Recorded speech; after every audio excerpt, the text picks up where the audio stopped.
Hello दोस्तों, आपका स्वागत है हमारे वीडियो में। आज हम आपके लिए एम्स देवघर में जो वैकेंसी आई है उसका नोटिफिकेशन आया है, तो उससे रिलेटेड वीडियो लेके आए हैं।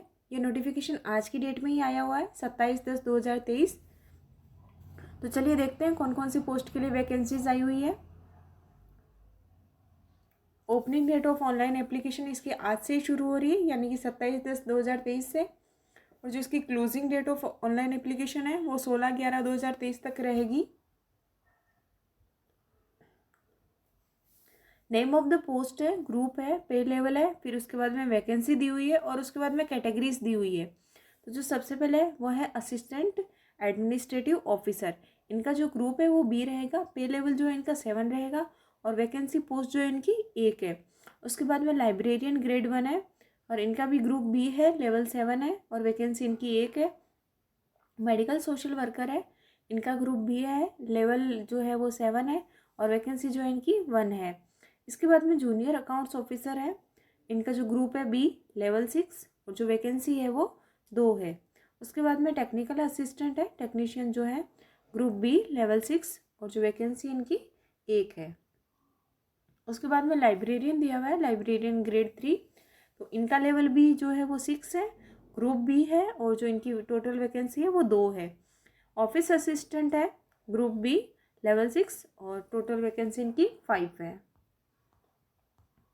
हॉस्टल वार्डन है, इनका जो ग्रुप है बी है, लेवल 6 है और जो वैकेंसी इनकी 2 है, जिसमें 1 मेल और 1 फीमेल है। इसके बाद में स्टोर कीपर दिया हुआ है, इनका जो ग्रुप है वो बी, लेवल 6 और टोटल वैकेंसी जो है वो 6 है। इसके बाद में जूनियर इंजीनियर है, इनका भी जो ग्रुप है वो बी है, लेवल 6 है और वैकेंसी जो है इनकी 1 है। Junior engineer group B, level 6 और वैकेंसी इनकी 1 है। फिर जूनियर इंजीनियर AC और R जो है उनसे रिलेटेड है, ये सेम है। अब वो जो पोस्ट थी उसके लिए बी, ग्रुप बी, लेवल 6 और पोस्ट जो है इनकी 1। इसके बाद में लैब टेक्नीशियन है, इनका जो ग्रुप है वो C, लेवल 5 और जो इनकी वैकेंसी है वो 8 पोस्ट है इनकी। फार्मासिस्ट ग्रेड 2 जो है, इनका जो लेवल है वो 5 रहेगा, ग्रुप जो है इनका C रहेगा और जो वैकेंसी इनकी 5 है। इसके बाद में कैशियर है, कैशियर का जो ग्रुप है वो ग्रुप C है, लेवल 5 है और जो वैकेंसी है वो 2 है।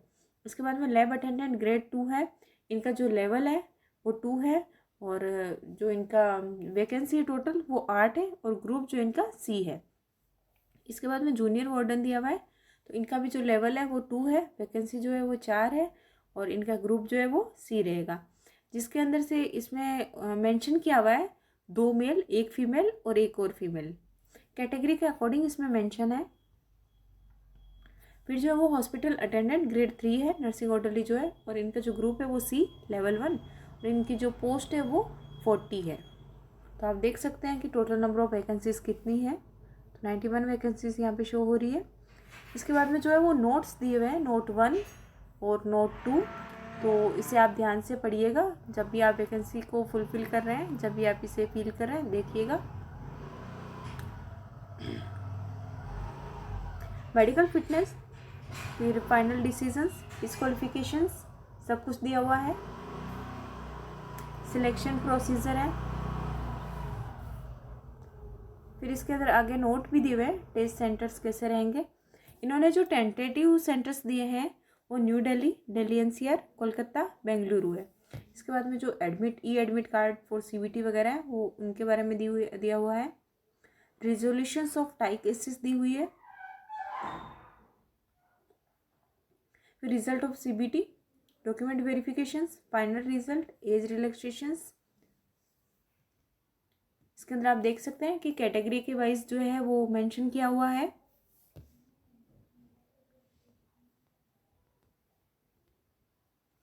इम्पोर्टेंट नोट फॉर कैंडिडेट्स, जब आप वैकेंसी को फिल कर रहे हैं तो इसे ध्यान से पढ़िएगा, कौन सा रूल आपके लिए लागू हो रहा है और क्या क्या आपको किन किन बातों का ध्यान रखना है, ये सब इसमें मेंशन किया जाता है। फिर जो नेक्स्ट पॉइंट है वो एप्लीकेशन फ़ी के बारे में है। Category of the candidate, general और जो OBC है उनके लिए इसमें जो फ़ी है वो 1500 रुपये है। SC ST और EWS है उनके लिए 1200 रुपये है और जो PWBD एंड वुमेन्स है उनके लिए, जो वीमेन के लिए फ़ी जो है वो नील है, यानी उनको कोई भी फ़ी पे नहीं करनी। Procedure for filling up online application, यानी कि आप ऑनलाइन एप्लीकेशन को कैसे फिल करेंगे, इसके बारे में डिटेल्स दी हुई है यहाँ।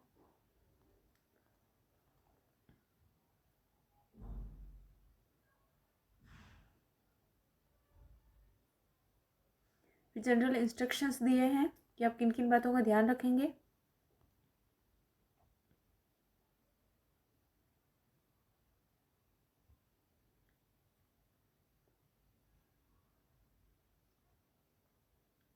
आपके वीडियो के डिस्क्रिप्शन में इसकी लिंक मिल जाएगी जहाँ से आप ये डाउनलोड कर सकते हैं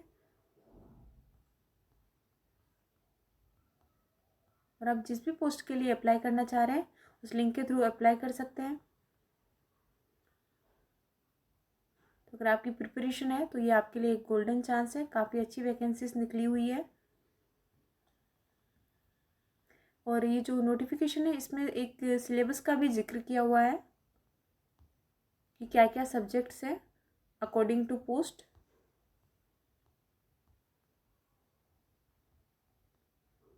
फिलहाल यहाँ पे एलिजिबिलिटी क्राइटेरिया दिया हुआ है, तो इसमें जो पोस्ट है, एज लिमिट है और एसेंशियल क्वालिफिकेशंस जो है वो दी हुई है। जैसे कि असिस्टेंट एडमिनिस्ट्रेटिव ऑफिसर है, उनकी जो एज है वो 21 से लेकर 30 के बीच रहेगी, मतलब 30 तक रहेगी।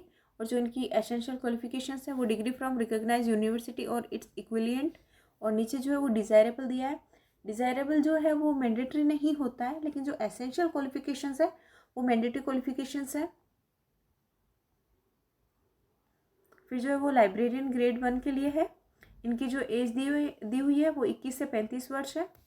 इनके लिए भी एसेंशियल्स दिए हुए हैं और डिज़ायरेबल भी दिए हुए हैं। तो अगर आप जिस भी पोस्ट के लिए देख रहे हैं इनमें से देखिएगा, ध्यान से पढ़ के ही फॉर्म भरिएगा। फिर जो है वो 3rd नंबर पे मेडिकल सोशल वर्कर दिया हुआ है। इनकी एज जो है वो 18 से 35 वर्ष है। इनके लिए MA social work, MSW with specialisation in medical social work from a recognised university institutions. और इनके लिए जो 5 years एक्सपीरियंस है वो मैंडेटरी है, आप देख सकते हैं। फिर जो वो जूनियर अकाउंट ऑफिसर्स हैं, इनके लिए 21 से 30 तक की एज है, क्वालिफिकेशंस दी हुई है। फिर जो नेक्स्ट पॉइंट है वो टेक्निकल असिस्टेंट टेक्नीशियंस का है। इनकी जो है वो 25 से 35 वर्ष के बीच में होनी चाहिए आयु। इनमें भी एसेंशियल्स दिए हुए हैं। फिर जो लाइब्रेरियन ग्रेड 3 के लिए है, इनकी जो एज है वो 21 से 30 वर्ष के बीच होनी चाहिए। एसेंशियल्स दिए हुए हैं bachelor degree in library science और library and information service from a recognised university and institute. और इसके अंदर और दिया हुआ है, यानी कि या तो आपके पास में ये फर्स्ट पॉइंट होना चाहिए या फिर नीचे जो इन्होंने मेंशन किया है BSc डिग्री और equivalent from a recognised university and bachelor degree और पोस्ट ग्रेजुएट डिप्लोमा और equivalent in library science from a recognised university institute. इन दोनों में से कोई एक होना चाहिए with 2 years professional experience in a library under central. तो ये मैंडेटरी है, इनके पास एक्सपीरियंस जो है वो होना चाहिए। आगे भी पॉइंट्स दिए हुए हैं लाइब्रेरी की जो पोस्ट है उसके लिए। फिर ऑफिस असिस्टेंट दिया हुआ है, इनकी जो एज है वो 21 से लेकर 30 तक होनी चाहिए। और इनके सामने इनकी क्या डिग्री होनी चाहिए वो भी दिया हुआ है। हॉस्टल वार्डन है, उनकी 30 से 45 के बीच में 45 जितनी एज होनी चाहिए।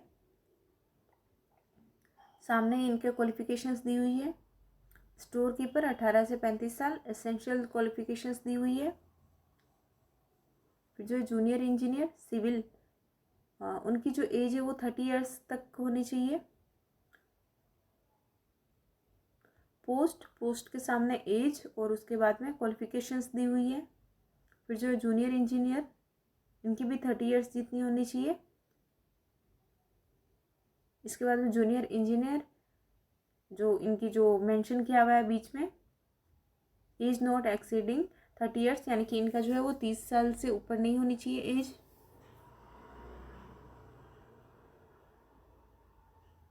फिर जो लैब टेक्नीशियन जो है उनकी पोस्ट है। हर एक पोस्ट के लिए एज और क्वालिफिकेशंस क्या है वो दिया हुआ है वीडियो में भी, और ये जहाँ से नोटिफिकेशंस है आप वहाँ से भी प्रॉपरली देख सकते हैं। कैशियर, फिर lab attendant grade 2, junior warden,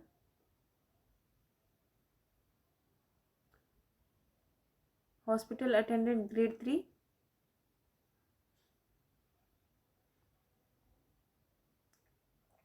फिर जो एनेक्सर 2 स्टार्ट हो रहा है जिसमें टेस्ट स्ट्रक्चर है कि किस तरह से सब्जेक्ट रखे जाएंगे, क्या क्या सब्जेक्ट रखे जाएंगे अकॉर्डिंग टू पोस्ट है। सो फर्स्ट है असिस्टेंट एडमिनिस्ट्रेशन ऑफिसर, इनके लिए जो है वो जो रीजनिंग है, जनरल अवेयरनेस है, क्वांटिटिव एप्टीट्यूड है, इंग्लिश लैंग्वेज है, basic concept of management and computers, central government service rules, ये जो है ये सब्जेक्ट्स आएंगे। और इन सब्जेक्ट के सामने नंबर ऑफ क्वेश्चंस और नंबर ऑफ जो है वो मार्क्स दिए हुए हैं कि किस तरह से रहेगा। ड्यूरेशंस दिया है, इनको जो टोटल नंबर ऑफ क्वेश्चंस है वो 100 है, टोटल नंबर ऑफ मार्क्स जो है वो 100 है, और ड्यूरेशन जो है वो 120 मिनट्स रहेगा इनका। लैंग्वेज भी दी हुई है वर्जन में। फिर जो कैशियर है उनके लिए भी यही है कि रीजनिंग रहेगा, जनरल अवेयरनेस रहेगा, क्वांटिटिव रहेगा, इंग्लिश लैंग्वेज एंड कॉम्प्रिहेंशन रहेगा, बेसिक कंप्यूटर्स और fundamental principle and basic concept of accounting. ये जो सिलेबस दिया है वो पोस्ट के अकॉर्डिंग है, वेरियस पोस्ट है और वेरियस सिलेबस है according to their post. Number of questions, marks और ड्यूरेशन एंड वर्जन सब कुछ इसमें शामिल किया गया है। जूनियर अकाउंट ऑफिसर है, इनके लिए भी ऐसा ही सिलेबस है और इनमें इनके सब्जेक्ट को मेंशन किया हुआ है।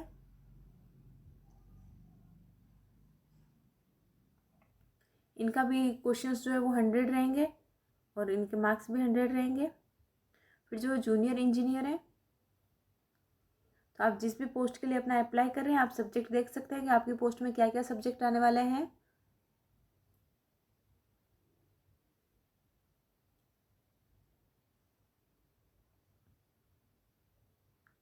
वार्डन, हॉस्टल वार्डन, तो इनके लिए general intelligence and reasoning, general awareness, knowledge of housekeeping, material management, public relations and state management जो है वो मैंडेटरी है।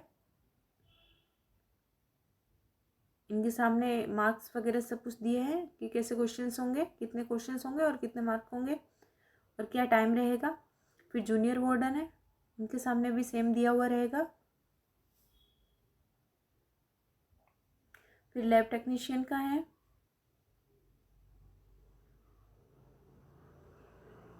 ये जो सब्जेक्ट है अकॉर्डिंग टू पोस्ट है, लेकिन ऑलमोस्ट जो है वो सब में reasoning, general awareness, quantitative aptitude और इंग्लिश, और जो लास्ट सब्जेक्ट है कंप्यूटर, तो ये सब तो लगभग कॉमन ही है, सभी में आते हैं। बाकी जो है वो सब अकॉर्डिंग टू देयर पोस्ट है। लाइब्रेरियन का भी दिया हुआ है, जो मेडिको सोशल वर्कर है उनके लिए भी दिया हुआ है। ऑफिस असिस्टेंट है उनके लिए भी दिया हुआ है। जो 4 सब्जेक्ट, जो 4-5 सब्जेक्ट जो कॉमन है वो दिए हुए हैं। फिर लास्ट में जो वो सेंट्रल गवर्नमेंट सर्विस रूल्स है। स्टोर कीपर के लिए भी दिए हुए हैं। कुछ सब्जेक्ट कॉमन है, material management, basic knowledge of jam, statics जो है वो इनमें अलग से रहेंगे। टेक्नीशियन जो है, टेक्निकल असिस्टेंट कम टेक्नीशियन, इनके भी जो सब्जेक्ट कॉमन है वो दिए हुए हैं। और लास्ट में जो है वो सब्जेक्ट नॉलेज से रिलेटेड क्वेश्चंस आएंगे वो दिया हुआ है। जूनियर इंजीनियर आप देख सकते हैं। फिर जो है वो हॉस्पिटल अटेंडेंट है, इनके लिए भी जो है वो general intelligence, reasoning, awareness, quantitative aptitude, English language और जो सब्जेक्ट नॉलेज है वो दिया हुआ है। फार्मासिस्ट है,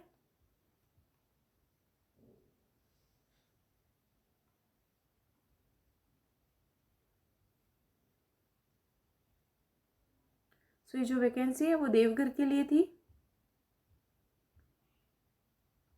इसके बाद में एनेक्स्चर्स दिए हुए हैं कि आप कैसे अप्लाई करेंगे।